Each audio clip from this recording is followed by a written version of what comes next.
वो आप पहले लगाएगी, वो लगाएंगे तो अलग आएगी, साउंड चेंज हो जाएगी बिल्कुल। तो अब उसके आगे मैंने जब ये वोवेल सिखा दिए, फिर मैंने फोनिक साउंड सिखाया, सी ए टी कैट, का एट कैट, तोड़ तोड़ के। उसके आगे है अब ब्लेंडिंग साउंड। अब ब्लेंडिंग साउंड में बहुत पहले सिखा चुकी हूँ बच्चों को भी, पीछे भी एक दो क्लास के बच्चों को। तो जैसे ये है ब्लेंडिंग साउंड है, ब्र, ट्र, फ्र, ब्ल, क्ल, फ्ल, ग्ल। तो बच्चों ये जैसे है ना, तो ब्ल और क्ल ये सब मिलके ही बनी है। ब और ला को मिला के ब्र, फ और ला को मिला के क्ल, फ और ला को मिला के फ्ल। अब कुछ ऐसे अक्षर सिखाने बच्चों, पहले तो सिंपल वर्ड के बच्चे बताओ कैट की स्पेलिंग, तो का एट कैट। अब बताओ मुझे क्रो है, तो क्रो में सबसे पहला वर्ड कौन सा है, फर्स्ट लेटर ऑफ क्रो, तो ये है तो बताएंगे क्या, फर्स्ट लेटर ऑफ क्रो आप बता दो, सी।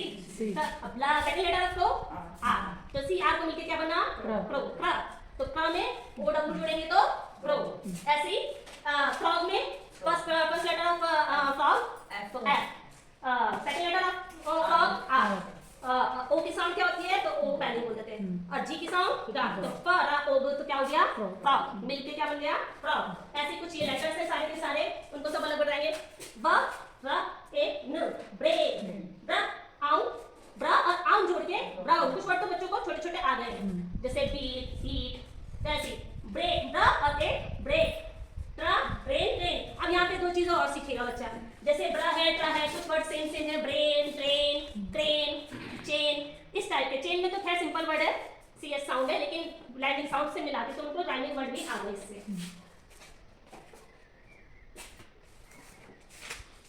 अब इसी के लिए मैंने rhyming word of crow, crow के जैसा राइमिंग वर्ड बता दी, तो ग्रो, फ्रो, क्लो, ग्लो, ब्रो। जादुई पिटारा हो गया, जैसे ये चूड़ी हो गई या बॉल हो गई। इसके साथ साथ हमको ये भी बता सकते हैं कि जिन आकृतियों को हम किसी समतल पे बनाते हैं तो वो हमारी 2D के अंतर्गत आएंगे, और जिन आकृतियों को हम उठा सकते हैं, छू सकते हैं या उछाल सकते हैं, वो हमारी 3D के अंतर्गत आएंगी। इसके साथ साथ थोड़ा मैंने ये भी बनाया है कि एक जोकर बनाया है।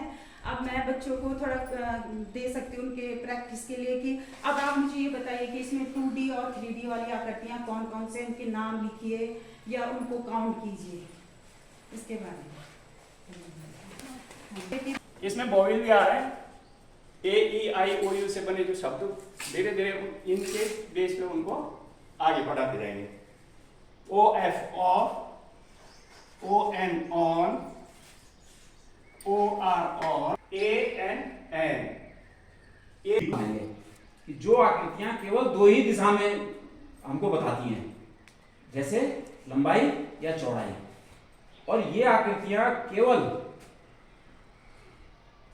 केवल ही होगा मैडम है, ये केवल सतह पे समतल पे बनती है। हाँ, सतह पे या पेपर पे, कॉपी पे बन सकती हैं या बोर्ड पे।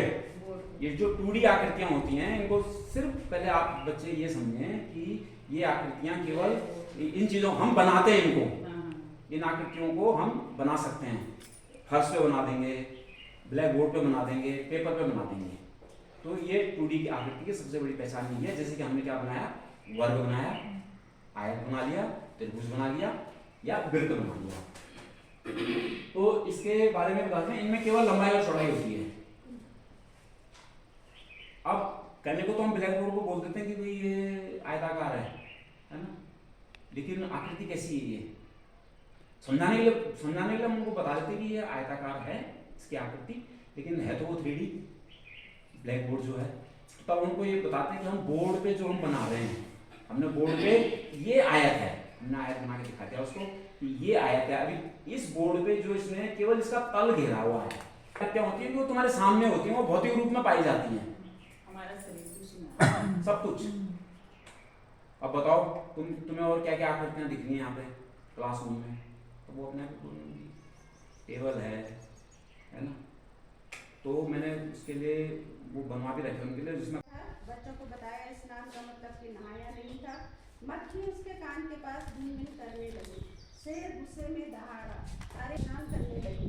जहाँ मक्खी बैठी शेर बनने से उसे लगा था मक्खी उड़ जा। प्रतिफल यही है कि वो ध्वनि को समझता है ना। ये लिखे हुए मैंने इसमें अपनी भाषा में कहानी को भी बनाता है, छोटे छोटे वाक्य बनाता है, है ना। और विषय वस्तु घटनाओं पात्रों के बारे में बात भी करता है, पूछे गए प्रश्नों के उत्तर भी।